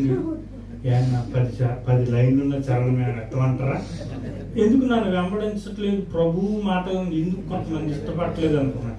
మీకోసం ఎత్తమంటే 10 లైన్లు ఉన్నది ఎత్తుతాను. అక్కర్రొద్దు అంటే కొంచెం నన్ను వాక్యంలోనికి వెంబడించండి. ఒకసారి హల్లెలూయా చెప్పండి. ఇప్పుడు చెప్తున్నాను చూడండి. ఒకడు నన్ను సేవించిన ఎడల నన్ను అయితే ఆ ఒకడు పాత నిబంధనలు ఇప్పుడు మనం వెంబడించాలి. పాత నిబంధనలు హనోకు ఎవరిని వెంబడించాడు? దేవుని వెంబడించాడు. అంటే కుటుంబంతో ఉంటున్నాడు, హృదయం దేవునితో వెంబడిస్తా ఉన్నాడు. ఈ మాట అర్థం చేసుకున్నారా? పిల్లలను కుమారులను కుమార్తెలను కలిగాడు, వదిలిపెట్టి. అయితే ఇక్కడ యేసు ప్రభువు అదే విషయం చెప్తున్నాడు చూడండి. 26వ వచనం, వెంబడింపవలెను అప్పుడు నేను ఎక్కడ ఉందును. ఎవరు? ఆయనను వెంబడించేవాడు. అవునా? తండ్రి అయిన దేవుడు హనోకును ఆయన ఎక్కడ ఉంటాడో అక్కడ కొనిపోయాడు. ఎవరు? ఈ పాయింట్ అర్థం చేసుకున్నారా? హనోకును దేవుడైన యెహోవా ఆయన ఎక్కడ ఉంటాడో అక్కడ కాయలను నడుచుకుంటూ తీసుకుని వెళ్ళిపోయాడు. యెహోవాకు ఇష్టమాయన అని ఉంటుంది ఫిబ్రవరి 11:5. మీకు అర్థమైందా? ఆయనను తీసుకొని వెళ్ళిపోయాడు. ఎక్కడికి? ఆయన ఎక్కడుంటాడు అక్కడికి. ఎవరు? తండ్రి అయినది. ఎవరిని? ఇప్పుడు యేసుని వెంబడిస్తే యేసు ఎక్కడ ఉంటాడో అక్కడ మనం తీసుకుని వెళ్ళిపోతాడు. అక్కడ ఏం జరిగిందో ఇప్పుడు భవిష్యత్తులో అదే జరగబోతుంది. ఆ మాట బాగా అర్థం చేసుకుని 26వ వచనం, ఒకడు నన్ను సేవించినట్లా అంటే యేసుతో నడవాలి. మీకు బాగా అర్థమైందా? ఆయన దేవునితో నడిచాడు హనోకు. మనం ఎవరితో నడవాలి? యేసు వెంబడి యేసుని ఫాలో అవ్వాలి, యేసుతో నడవాలి. మన యావత్ జీవితం యేసుతో నడవటానికి కలిగినటువంటి అర్హతలు కలిగి నడవాలి, పరిశుద్ధతను కలిగి నడవాలి. ప్రతిది యేసు కొరకు అర్పితమై నడవాలి యేసుతో. అక్కడ హనోకు దేవునితో నడిచాడు, ఇక్కడ యేసుతో నడవాలి మన జీవితం. నడుస్తున్నప్పుడు ద్వేషించు వారు అత్యధికంగా ఉంటారు, మర్చిపోకూడదు. మళ్ళీ ఎవరుంటారు? ద్వేషించు వారు అత్యధికంగా ఉంటారు, అది మర్చిపోకూడదు. నడిస్తే ఏమిటి అన్నాడు చూడండి. అప్పుడు నేను ఎక్కడ ఉండును, అప్పుడు యేసు ఎక్కడ ఉండును అక్కడ నా సేవకుడును ఉండును. నన్ను వెంబడించి వాడిని కూడా తీసుకుని వెళ్ళిపోతాను. అప్పుడు హనోకు వెళ్ళిపోయాడు. ఇప్పుడు నన్ను మీరు వెంబడిస్తే మీరు కూడా నేను ఉండే చోటకు వచ్చేస్తారు. అర్థమైంది కదా? ఈ మాట అర్థమైందా? మీరు నేను ఎక్కడ ఉంటానో అక్కడికి ఇప్పుడు యేసు ఎక్కడ ఉంటాడు మనం అక్కడికి వెళ్ళాలి. స్తోత్రం కలిగింది. ఇప్పుడు యేసు స్థానం ఏంటి? మత్తయి సువార్త 26:64 చూడండి. మత్తయి సువార్త 26:64 తీసారా? మత్తయి 26:64. ఇది మొదలుకొని మనుష్య కుమారుడు ఆయన స్థానం చెప్పారండి. యేసు ఎక్కడ ఉంటాడో ఇది మొదలుకొని మనుష్య కుమారుడు సర్వశక్తిని కుడి పార్శ్వమున కూర్చుండుటయు. అంటే అక్కడి నుండి వస్తాడు. ఆయన స్థానం ఏంటో మనకు అర్థమైపోయింది. నేను ఎక్కడుందును అంటే ఆయన స్థానం ఎక్కడుంది?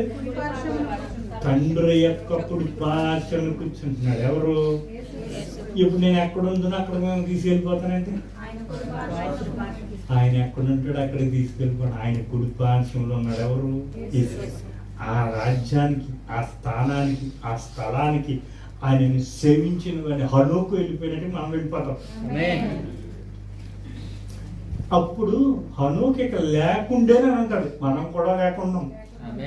ఎందుకంటే విడిచిపెట్టబడిన వాళ్ళు ఉండిపోతారు కదా.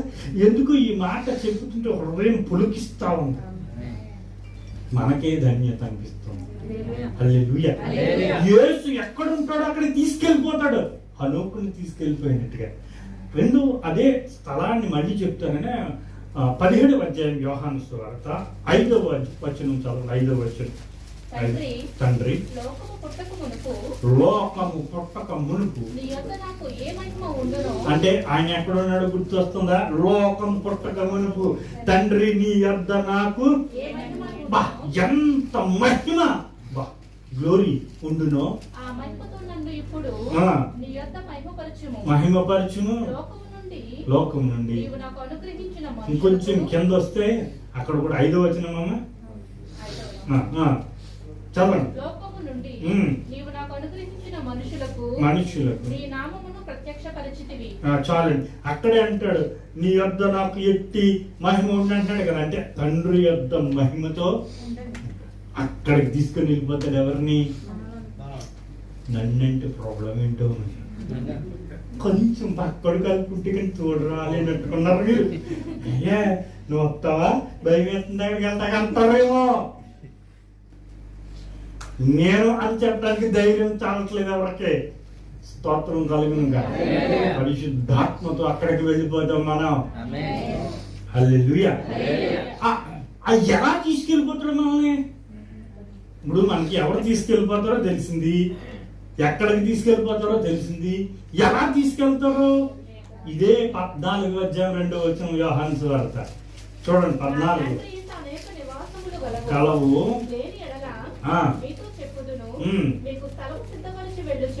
వెళ్ళుచున్నాను, నేను వెళ్ళి స్థలము సిద్ధపరిచిన ఎడల నేనుండు అంటే ఆ తండ్రి దగ్గర నేనుండు స్థలములో.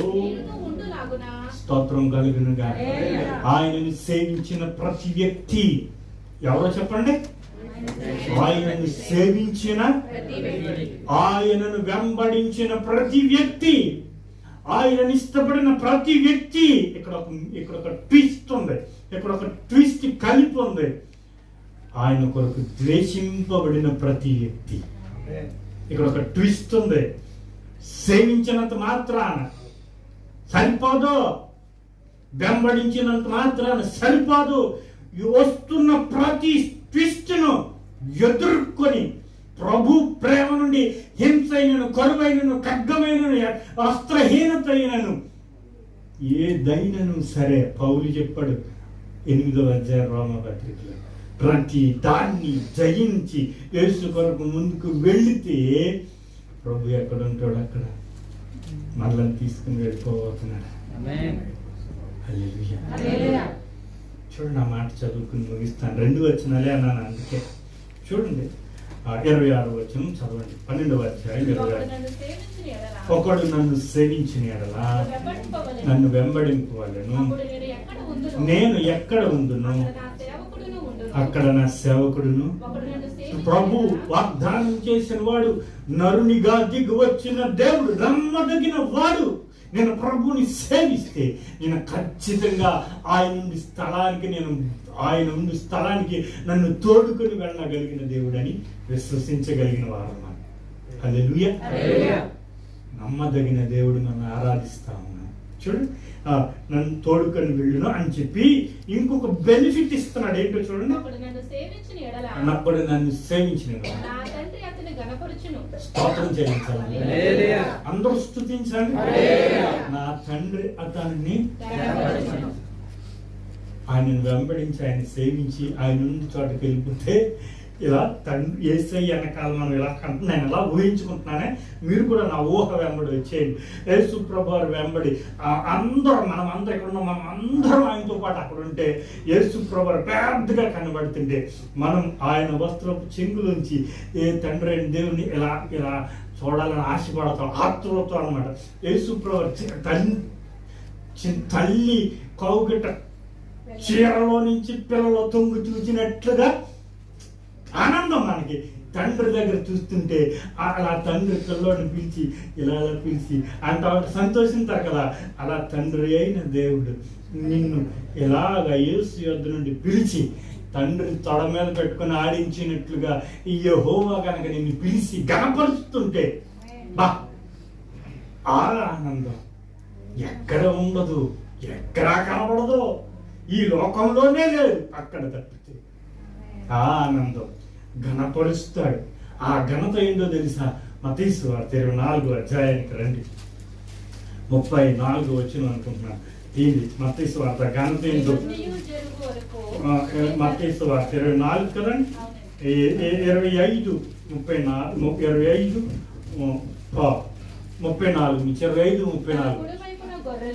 అక్కుడి వైపున గొర్రెలను నిలబెట్టును. ఘనత ఏంటో, తండ్రి ఘనత ఏంటో చెప్తున్నాడు చూడండి. అప్పుడు రాజు మనమే కుడివైపున ఉన్నవారు. కుడివైపున ఉన్నవారు ఎవరో తెలుసా? యేసుని వెంబడించిన వారు. తండ్రి ఏమంటున్నాడు అక్కడ ఏమంటున్నాడు మీరు చూడండి. ఎవరి చేత? ఎవరి చేత? ఆయన ఇచ్చిన ఘనత మీకు అర్థమవుతుందా? నా తండ్రి ఘనపడుతున్నాడు కదా, ఆ ఘనత ఏంటి ఇక్కడ చెప్తున్నాడు. నా తండ్రి చేత, తండ్రి ద్వారా ఆశీర్వదింపబడతాం పరలోక రాజ్యం. తండ్రి ఇచ్చే ఘనత. ఎవరిచ్చే ఘనత? స్తోత్రం కలిగింది.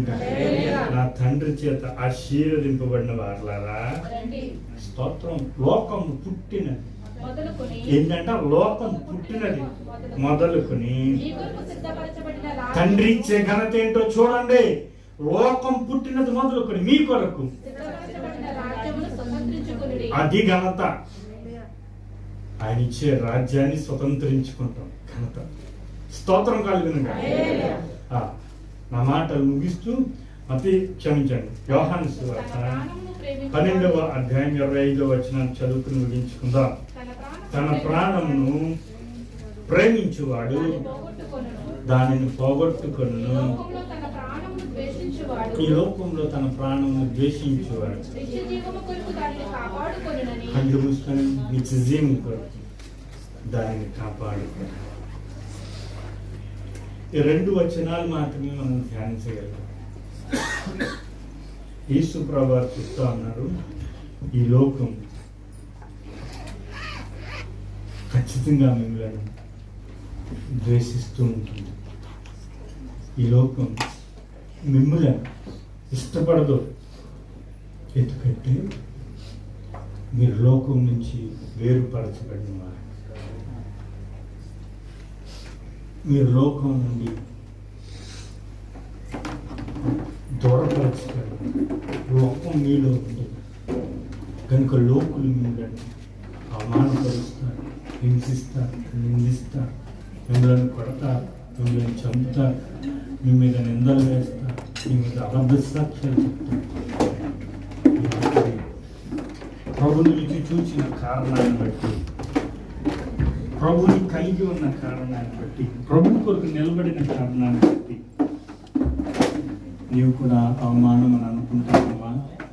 నీవు కూడా నింద అని అనుకుంటా ఉన్నావా? నీవు కూడా ఎందుకు ఈ బాధ అని అనుకుంటా ఉన్నావా? నీవు కూడా నాకేనా ఈ శ్రమలను అనుకుంటా ఉన్నావా? ప్రభు నీతో ఉన్నాడు, ఆత్మదేవుడు నీతో ఉన్నాడు. తండ్రి నిన్ను కన్నాడు, ఆ విషయాన్ని మర్చిపోవద్దు. ప్రభు నిన్ను కొన్నాడు, ఆ విషయాన్ని మర్చిపోవద్దు. పరిశుద్ధాత్ముడు ఉన్నాడు నీతో అన్న విషయాన్ని మర్చిపోవద్దు. నిన్ను కన్నవాడు, నిన్ను కొన్నవాడు, నీతో ఉన్నవాడు నరుడు కాదు. ఆయన నరుడు కాదు, ఆయన సజీవుడు. ఆయన తరతరములకు యుగములకు సజీవుడు. యేసుని కలిగి ఉండు. ఈ రాత్రి ఒక స్థిరమైన నిర్ణయాన్ని తీసుకోవడానికి ప్రయత్నం చేయి. నా మాటలు ముగించే ముందు యేసు కొరకు నువ్వు నిలబడగలవా? మీ సహోదరుడా, యేసు కొరకు నువ్వు నిలబడగలిగినట్లయితే ఒక స్థిరమైన నిర్ణయంతో ముందుకు రమ్మని మీరు ప్రేమతో ఆహ్వానిస్తా ఉన్నాను. ప్రభు బల్ల మన మధ్య సిద్ధంగా ఉన్నది కనుక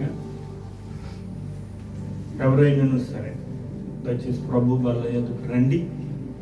ఆలస్యం అనుకోవద్దు, మరొకసారి అనుకోవద్దు, నా వల్ల కాదనుకోవద్దు. అవకాశం ప్రభు ఇచ్చాడు. దయచేసి సమయాన్ని సద్వినియోగపరచుకోనండి. ఇమ్మానుయేలు రాతము ఇంపైన యోట, ఓ పాపియందు మోను పాపము పోవును. యేసు నాకు మారుగా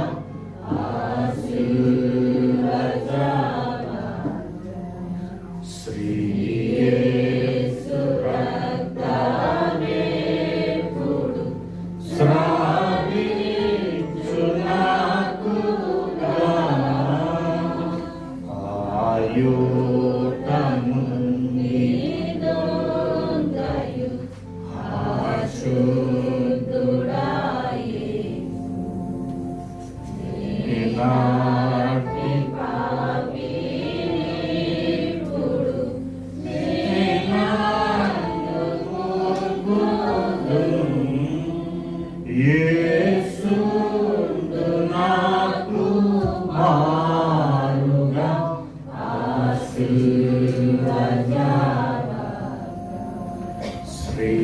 యేసు రక్తమేపుడు శ్రావించు నాకుగా. ఎవరు వెళ్ళిపోవద్దు. దయచేసి ప్రభు వల్ల వస్తున్నప్పుడు మీరు మోకాళ్ళ మీద లేచి నిలబడవలసిందిగా మనం చేస్తూ ఉన్నాం. ప్రభు బలను ఆచరించే మనందరం కూడా అపోస్తుల విశ్వాస ప్రమాణమును మన ప్రమాణంగా నా వెంబడి ఒప్పుకొందుము. భూమి ఆకాశములను సృజించిన సర్వశక్తుడు తండ్రి దేవుడు నేను నమ్ముచున్నాను. ఆయన ఏకకుమారుడు మన ప్రభువైన యేసుక్రీస్తు నమ్ముచున్నాను. ఈయన పరిశుద్ధాత్మ గర్భమున ధరింపబడి కన్య అయిన మరియకు పుట్టి పొంతు పిలాతు అధికారముకు శ్రమపడి సిలువేయబడి చనిపోయి సమాధి చేయబడి అదృశ్యలోకములో దిగిననియు చనిపోయిన వారిలో నుండి మూడవ దినమున లేచి పరలోకమునకు ఎక్కి సర్వశక్తిగా తండ్రి దేవుని కుడి చేతి వైపు కూర్చుండి ఉన్నాడని సజీవులకు మృతులకు తీర్పు చేయడం అక్కడ నుండి వచ్చునని నమ్ముచున్నాను. పరిశుద్ధాత్మను నమ్ముచున్నాను. పరిశుద్ధ క్రైస్తవ సంఘముకు పరిశుద్ధుల సహవాసము పాపక్షమాపణ శరీర పునరుత్థానం నిత్య జీవములు ఉన్నవని నమ్ముచున్నాను. ఆమేన్. ప్రభు యొక్క వాళ్ళని ఆచరించి మనమందరం ప్రభు యొక్క లేఖన భాగాలను చదువుతున్నాను. మిక్కటమైన ఆసక్తితో ఆలకించాలని ప్రభు పేరిట మీకు మనవి చేస్తూ ఉన్నాను. నేను మీకు అప్పగించిన దాన్ని ప్రభు వలన పొంది తిని ప్రభు అయిన యేసు తాను అప్పగింపబడిన రాత్రి ఒక రెట్టెనెత్తుకుని కృతజ్ఞతాస్తులు చెల్లించి దాన్ని విరిచి, ఇది మీ కొరకైన నా శరీరం నన్ను జ్ఞాపకం చేసుకున్నకే దీన్ని చేయడం చెప్పాను. ఆ ప్రకారమే భోజనం అయినటువంటి ఆయన పాత్రను ఎత్తుకుని, పాత్ర నా రక్తం వల్ల నేను క్రొత్త నిబంధన, మీరు దీనిలో త్రాగునప్పుడు అలా జ్ఞాపకం చేసుకునికే దీన్ని చేయడని చెప్పాను. మీరు ఈ రొట్టెను తిని పాత్రలో త్రాగునప్పుడు అలా ప్రభు వచ్చే వరకు ఆయన మరణం ప్రచురించుదురు. కాబట్టి ఎవడో అయోగ్యంగా ప్రభు యొక్క రొట్టెను తిను లేక ఆయన పాత్రలను త్రాగును వాడు ప్రభు యొక్క శరీరం గూర్చి రక్తం గూర్చి అపరాధేగును. కాబట్టి ప్రతి మనుషుడు తను తాను పరీక్షించుకుని వాళ్ళని అలాగు చేసి ఆ రొట్టెను తిని ఆ పాత్రలను త్రాగవలను. ప్రభు శరీరం వేచింపకు తిను త్రాగుడు తనకు శిక్షా విధి కలుగుటకి తిను త్రాగుచున్నాడు. ఇందువలన మీరు అనేకులు బలహీనులు రోగులై ఉన్నారు, చాలా మంది నిద్రించున్నారు. అయితే మనల్ని మనమే విమర్శించుకొని ఎడల తీర్పు పొందకపోదుము. ప్రభు బలను గురించి ప్రార్థిస్తా ఉన్నాను. ప్రభు నన్ను అంగీకరించమని ప్రభుని బ్రతిమలాడాల్సిందిగా మనవి చేస్తూ ఉన్నాను. నన్ను యోగ్యపరచు, నన్ను పవిత్రపరచు. అందరూ కూడా మిక్కటంగా ప్రభు దగ్గర మీరు గోజాడాలి, ప్రభు దగ్గర మీరు బ్రతిమలాడాలి. కన్నీటితో ప్రభు పాదాలు కడగాలి. ఎస్, నేను ప్రార్థన చేస్తున్నాను, మీరు కూడా ప్రార్థనలోనే ఉండాలి. ఎవరు కళ్ళు తెరిచి చూడొద్దు, ప్రభునే చూడండి. స్తుతులకు పాత్రుడైన దేవుని పరిశుద్ధ నామానికి స్తోత్రం. నీ స్వరక్తం ఇచ్చి సంపాదించిన సంఘం ఈ దినాన నీ ఆజ్ఞను నెరవేర్చడానికి, నిన్ను జ్ఞాపకం చేసుకోవడానికి కృపను బట్టి, ఆయన నీ బల్ల యొద్దకు రావటానికి వచ్చిన మరొక తరుణాన్ని బట్టి, ఈ పరిశుద్ధమైన సమయాన్ని బట్టి, నీ అతి పరిశుద్ధమైన బల్లను బట్టి స్తుతిస్తాను. ప్రభువా, నీకు వందనాలు. మేము యోగ్యులం కాదు, నీవే యోగ్యునిగా చేసుకున్నావు. ఇది నీ కృప నాయనా. హల్లెలూయా. నీ శరీరమునకు ఇగో రక్తపు ముద్దగా మార్చబడిన నీ సజీవమైన శరీరమునకు సాదృశ్యంగా ఉన్న ఈ రొట్టెను ఆశీర్వదించండి. యేసు నామములో విరిచిచుండగా రక్తపు ముద్దగా మార్చబడిన శరీరంగా మార్చినందుకు స్తుతిస్తా ఉన్నాను. నీ అమూల్యమైన, నిర్దోషమైన, నిష్కల్మషమైన, పాపరహితమైన, సజీవమైన, యథార్థమైన రక్తమునకు సాదృశ్యంగా నీ ద్రాక్షరసం ఆశీర్వదించమని నిన్ను రుచి చూచుచున్న ప్రతి బిడ్డకు యోగ్యతను, ధన్యతను, అర్హతను ఇస్తున్నందుకు స్తుతిస్తూ, నువ్వు అంగీకరించినందుకు బ్రతిమలాడచ్చు. పరిశుద్ధమైన నీ బల్లలో మమ్మల్ని ఉంచినందుకు స్తుతిస్తూ, యేసు అతి శ్రేష్ఠనామమున అడిగి వేడుకొంచున్నాం పరమ తండ్రి. ఒకరు పాటను ఎత్తండి.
బ్రోమయ్యా చింది చిరమునాకై కుంది నదే పలచేత చింది చిరమునాకై కుంది నదే పలచేత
చూపించగలరా?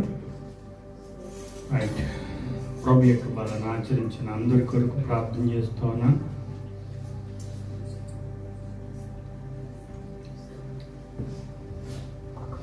స్తుతులకు పాత్రుడైన దేవా, నీ పరిశుద్ధ నామానికి స్తోత్రాలు.